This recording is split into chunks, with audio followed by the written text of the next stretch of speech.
2024 వరకు ఏకీకృతులందరూ చాలా ఇబ్బందుల్లో గురయ్యారు. కానీ ఎందుకంటే ఇక్కడ ఉన్న సమాజంలో అంతా రౌడీ రాజకీయం. ప్రతి ఒక్కరిది కూడా నచ్చిన దోపిడీ చేసుకుంటా ప్రజల మీద ఎంతో ఇదిగా తప్పులు చేసుకుంటా పోయారు. అది తప్పు అని చెప్పిన చంపడం కానీ ఈ వైసీపీలో చేసిన పనులు ఇవన్నీ కాదు. ఈవీఎంలో 4వ తారీఖున ఓపెన్ చేసిన తర్వాత వైసీపీ కార్యకర్తలు అన్నవాడు ఎవడు కూడా చూడడానికి కూడా ఆలోచించారు. టీవీల దగ్గర కూడా కూర్చోరు. ఎందుకంటే అంత భయం.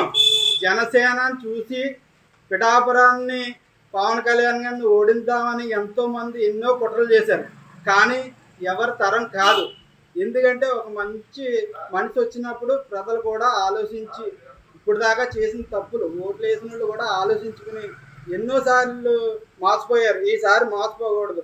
ఒక దేవుడు వచ్చాడు మన నియోజకవర్గానికి, ఆయన మనం గెలిపించుకున్నాం. 10 మందికి మంచి జరిగేలా చేద్దాం.